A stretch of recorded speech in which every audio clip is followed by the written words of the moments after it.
run dry. The veteran code will make you powerful, just cruel. Money only makes the world turn cold. Sometimes it all gets a bit too much.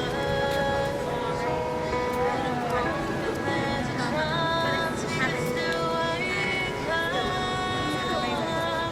So wake up, boy. Why you always looking down? Wake up, boy. They got you where they want you now. You don't always have to be that pretty face on a plastic screen. So wake up, boy. Take a look around. People, power, power to the animal. Animals got the power. Tell me, can you hear them? They got it stronger by the hour.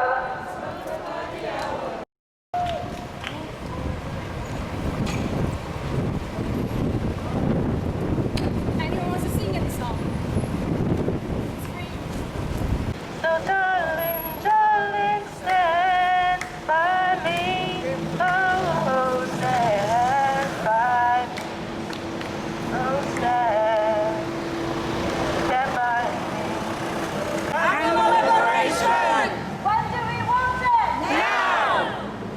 On June 19th, a beautiful soul was taken from us. Regan Russell spent her last few hours showing compassion, bearing witness and giving water to thirsty pigs. She was tragically struck and killed by a pig transport truck while standing peacefully on public property outside Fearmans slaughterhouse. She bore witness and gave water to the pigs on a scorching hot day, offering them a final moment of respite, as she had done at weekly vigils for years. She died fighting against the animal agriculture industry that hides the truth, as shown by the passing of ag-gag legislation, Bill 156, designed to outlaw lawful protests and vigils at slaughterhouses. Heart goes out to her family and those who loved Regan.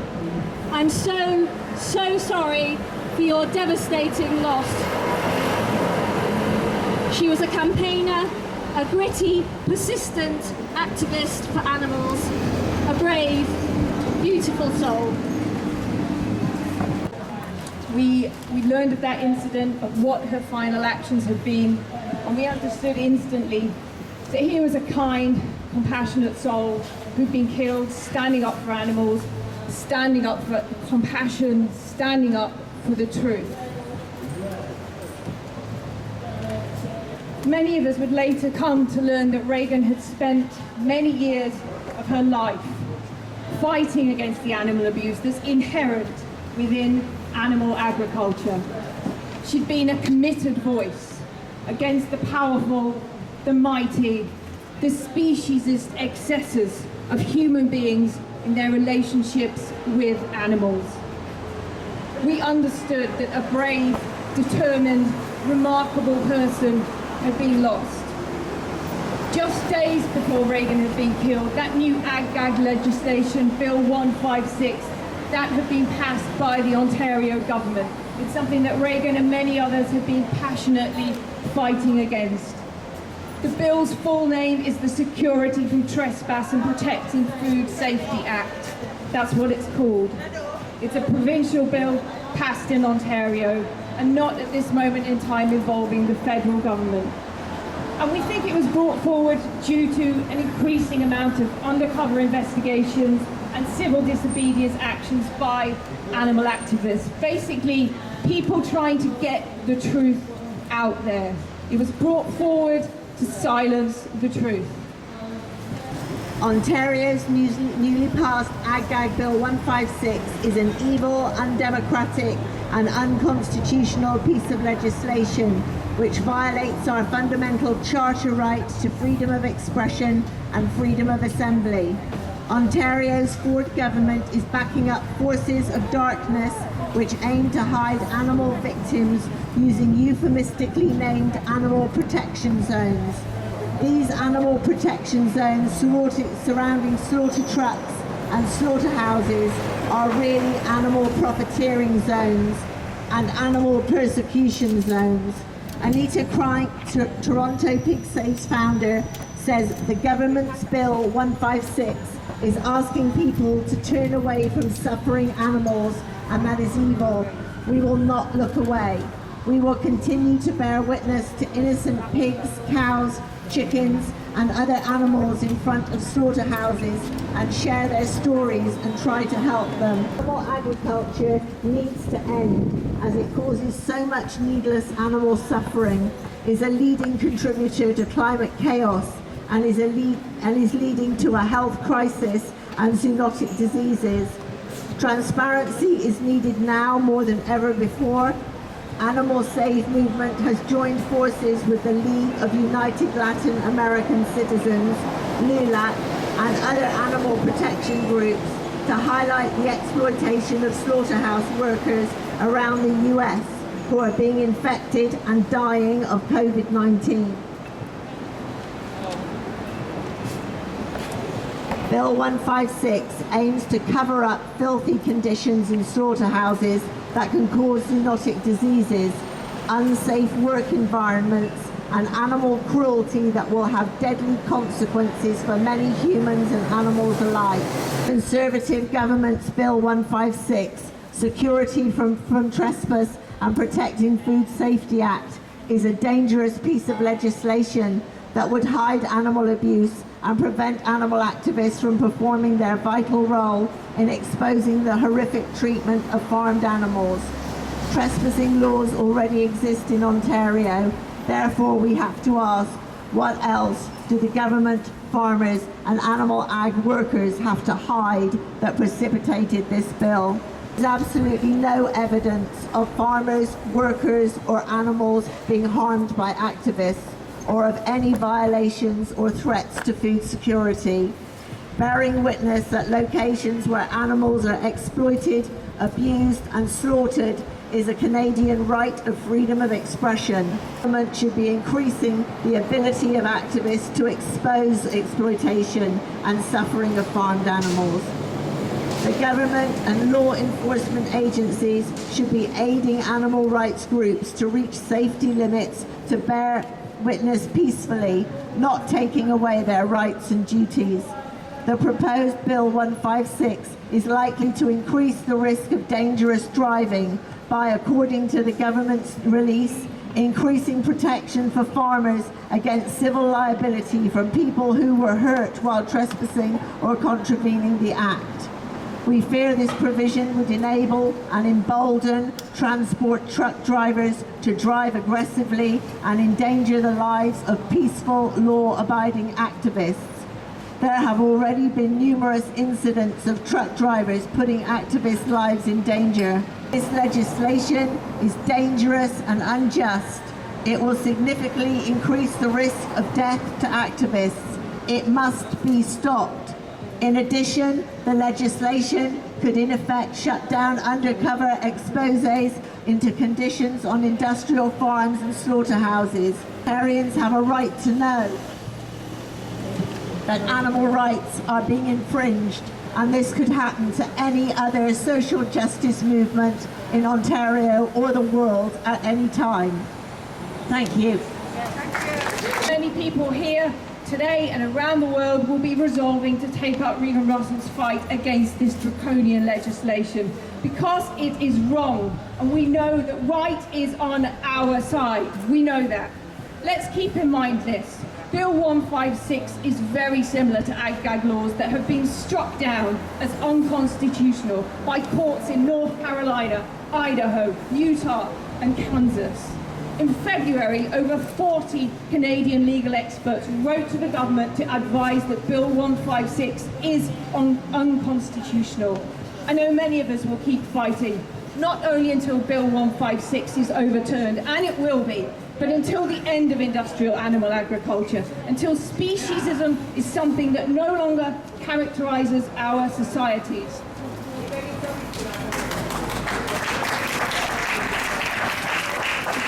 remains for me to say rest in peace, Regan Russell. We will continue your fight.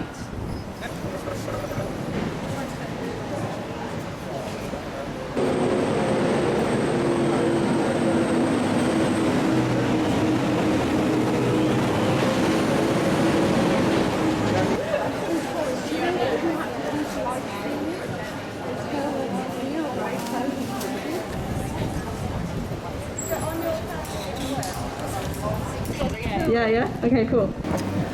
My name is Juliet Galatly, and I'm the founder of Viva. Yesterday, we launched a documentary called Hogwood. I'm sure many of you have heard of it. We filmed the callous disregard for pigs in a so-called mega farm where 16,000 animals were incarcerated in shocking conditions.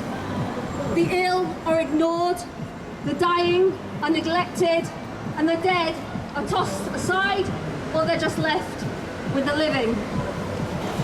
Hogwood's a stark reminder of what we are all up against in our quest for a world where violence to animals and towards our planet is outlawed.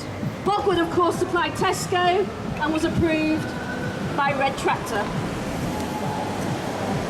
We won media support, we won the support of our activists around the country, but more importantly, millions of people supported the campaign. They wanted that place to go. They wanted Tesco to dump it. We did demonstrations outside hundreds of Tesco stores on the same day, and the point is, despite national overwhelming support, Tesco, the government, trading standards, Red Tractor, the National Pig Association, a lot of them dug their heels in and they protected this place. So the question is why? Why can't you close it down? Why is that protection there? And that is what we aim to tell people and answer.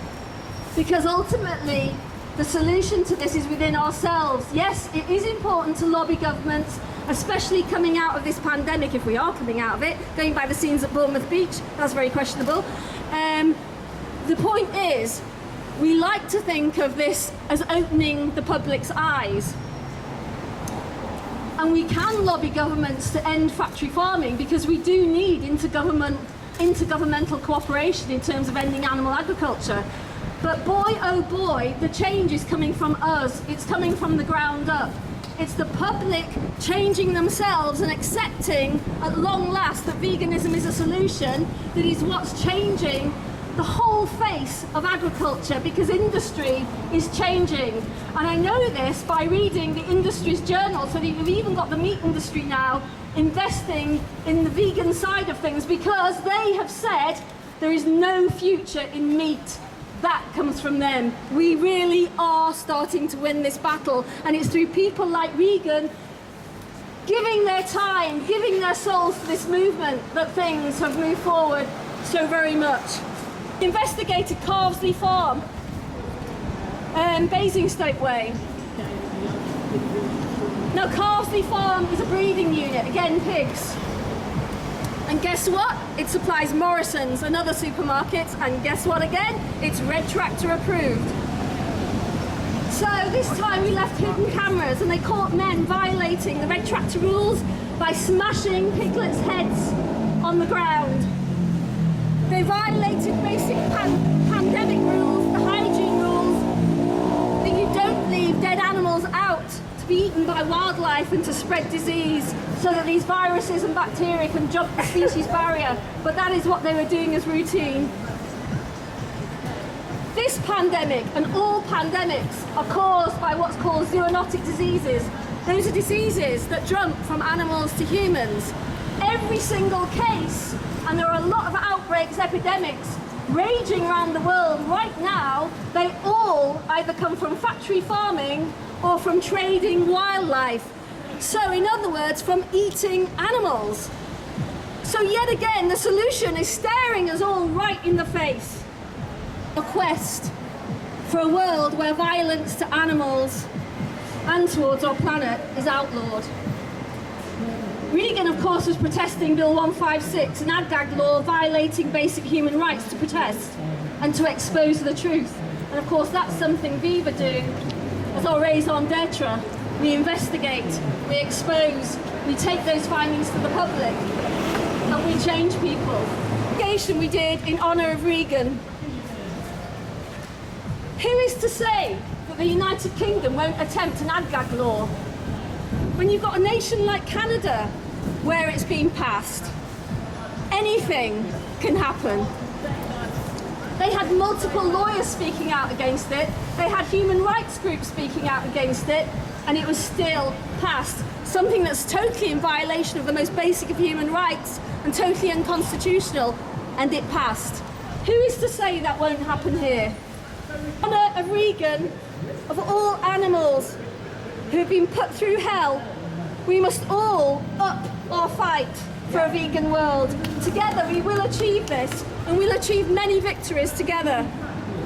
It is sinking in the public psyche, it really is, that for a world to exist at all that's recognisable, to stop pandemics, to stop antibiotic resistance, to stop wildernesses being trashed, to stop global warming, to stop the oceans collapsing, to save animals, including us, the answer is choose vegan. Thank you.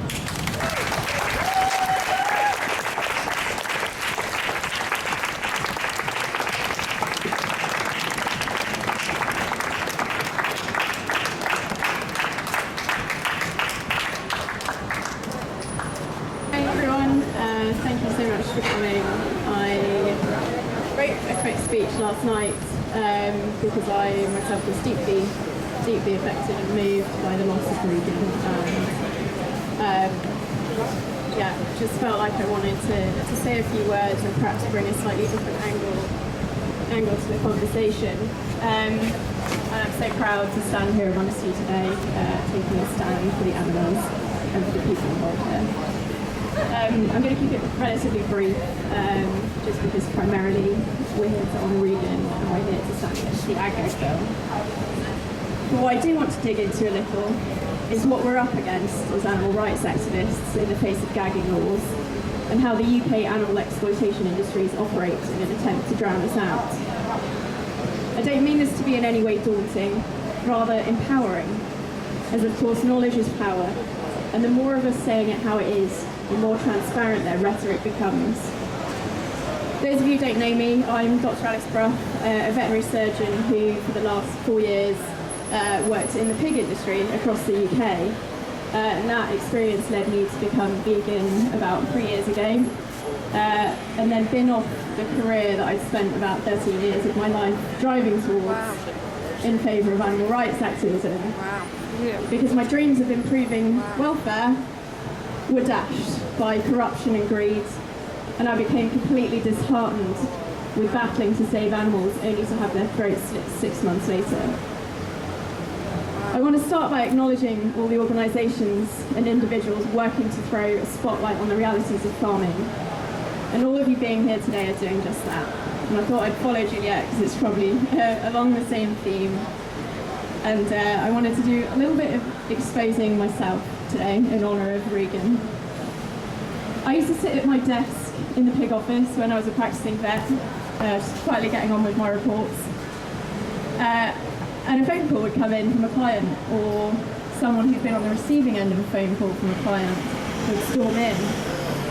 And it was immediately apparent what had happened, because you could almost feel the rage smack you in the back. The widespread fury when a farm had been subject to an expose was A, very telling, and B, mildly gratifying for somebody who secretly believed that animals should not be commodified. I take it upon myself to appraise the footage that had been released, that had been passed off as doctored by the industry, definitely staged, and largely defended. And I can honestly say that not a single moment of covert footage that I've ever watched has surprised or shocked me. Because firstly, most of what you see is legal. As Juliet mentioned, their recent expose this week hit headlines for piglets being brutally smashed against concrete. Now that is the industry-accepted euthanasia practice for pigs under 5 kilos, and I myself have executed it. And secondly, because it's so commonplace, the death, the disease, the injury, the cannibalism, and the staggering mortality is just so familiar to me. I don't think today's the day for gory details, but as you might imagine, they're seared onto my brain forever. So on the one hand, you have people trying to tell you, well, British farming, it's all green and pleasant lands and high welfare. While the same people, on the other hand, are saying, oh no, you don't understand agriculture, we do it like this because X, Y, Z is efficient and humane, just listen to us. While simultaneously trying to pass it off as just a few bad eggs. The story is embarrassingly garbled coming out of these industries, changing seemingly to fit the circumstance, and we know that these are not isolated incidents. But there are lots of us, survivors of animal ag, if you will. Farmers, slaughterhouse workers, truckers, undercover investigators, who have come to the same conclusion that this is barbaric and must be stopped. All these people sharing information, and thankfully free to do so in the UK at the moment, testifying to what they've seen and done. It's almost as if the industry forgets that there's a marvellous technology available to access all this information in the form of the internet. And I want to applaud the vegan community for the vigour with which they seek information to share out to the world.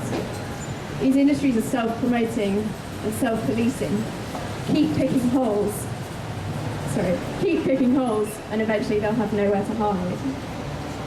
So threatened are they that they have secret anti-vegan working groups and actually pay to put out good news farming stories, or to twaddle, out into the news. I enjoy a good laugh reading farming publications and the substance-lacking attempts to defy science and physical evidence, and I sincerely appreciate those vegan heroes consistently debunking the dubious. I'd like to now just share with you a few short quotes from the Chief Executive Officer of the National Pig Association.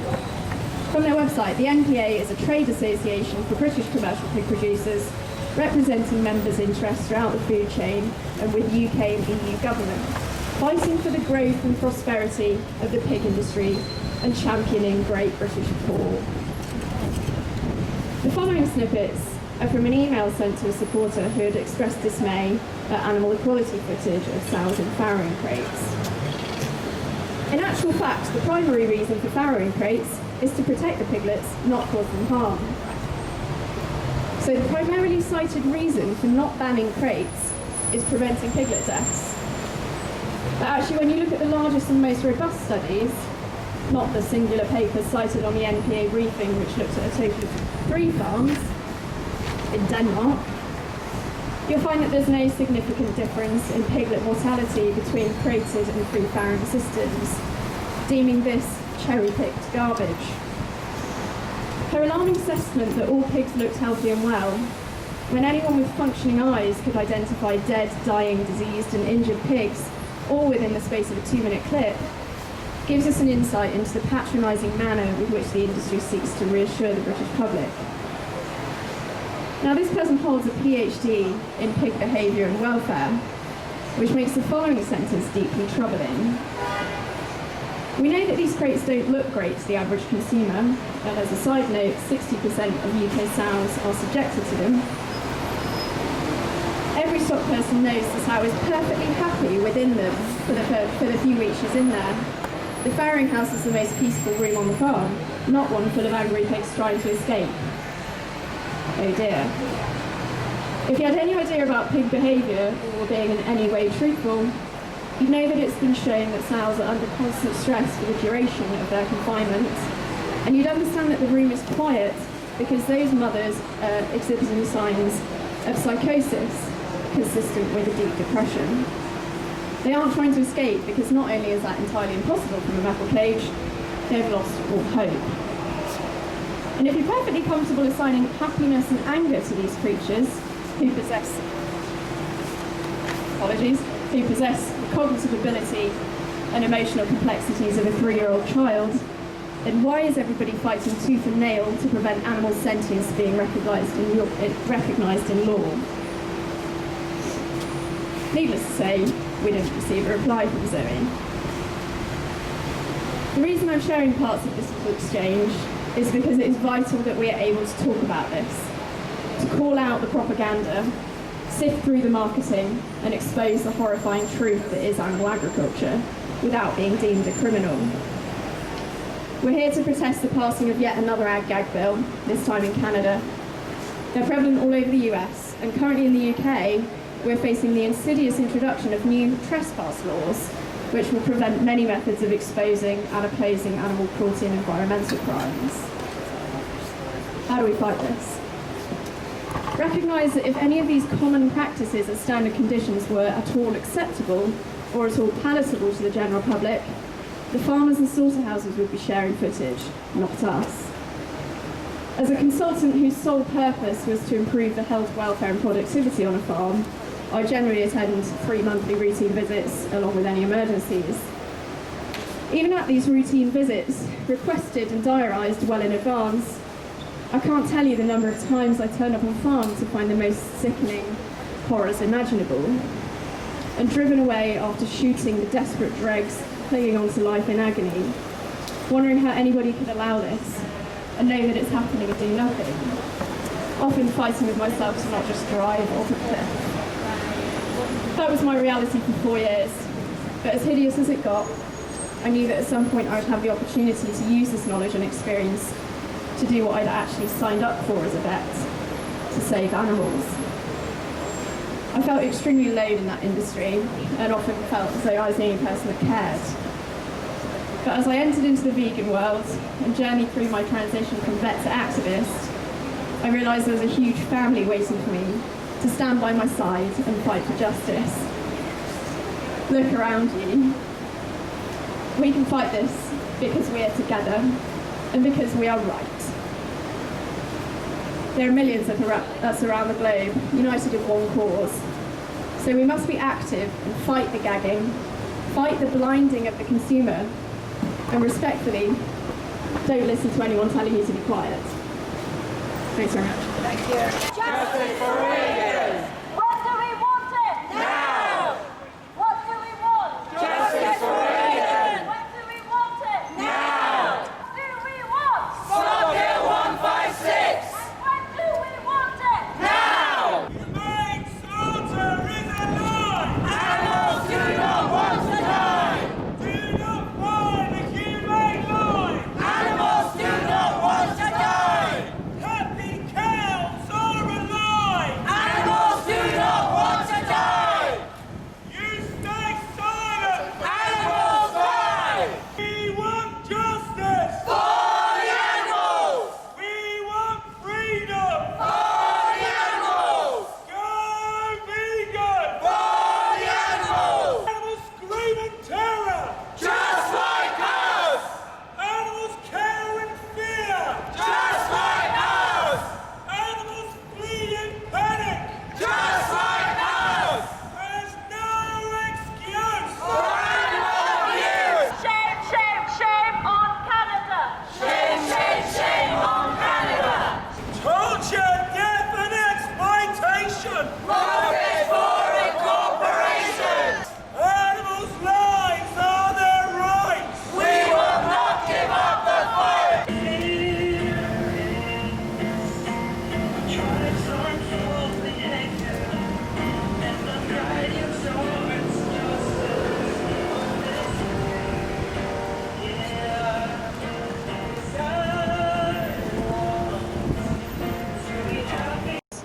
Regan was a beautiful person, angelic in how kind and loving way that she treated others. She was a hero for the animals. Unpretentiously, she excelled at so many things, such great accomplishments, great friends, great love. My heart is broken, as is the many who have had the honor to know her. To know her is to love her. To lose her is unbearable grief.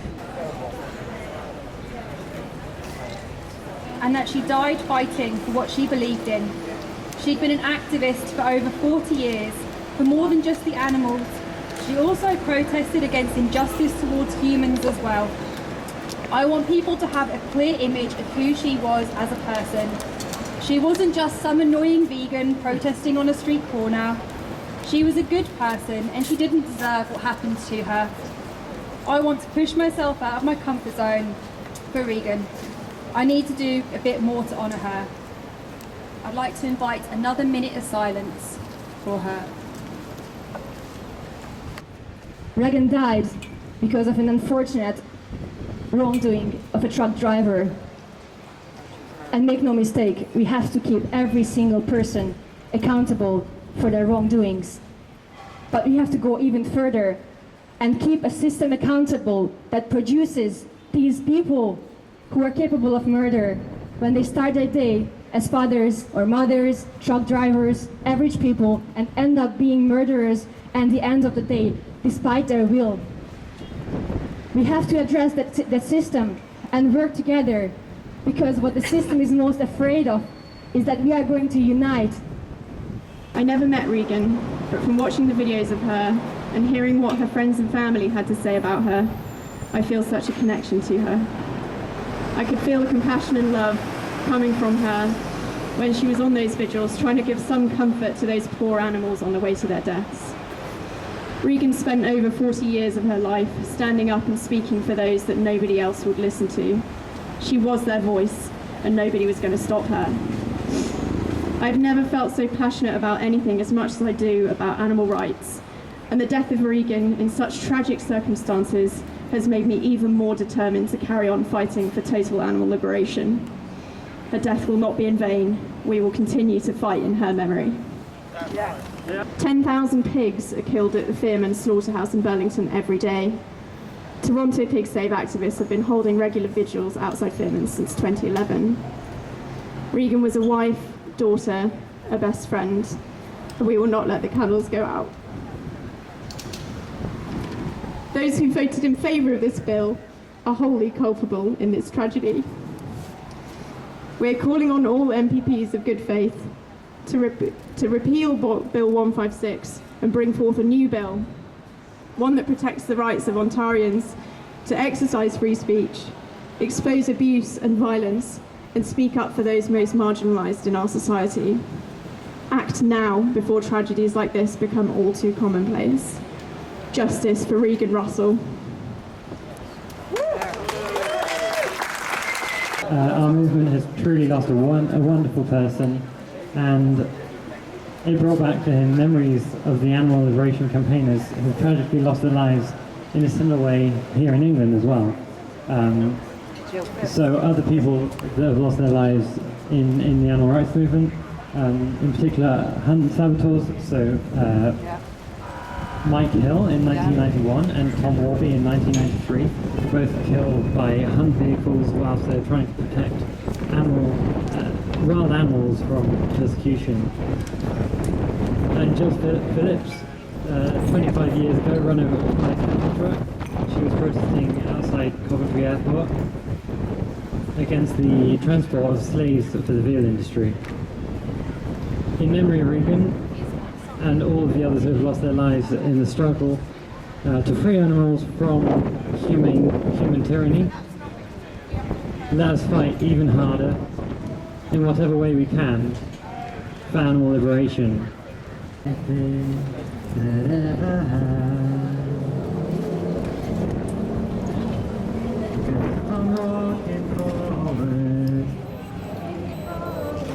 Keep on walking forward,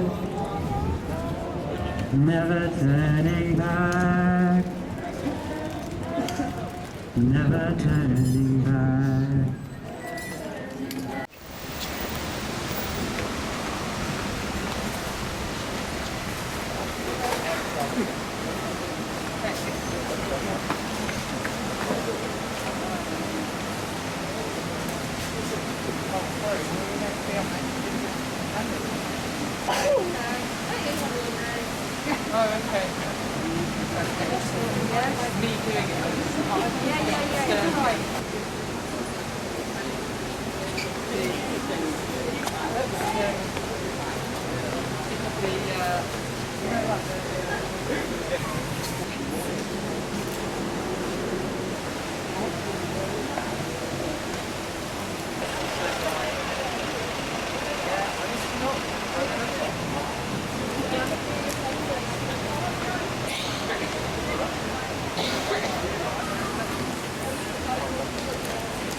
The night that Regan died, I woke up with a vision.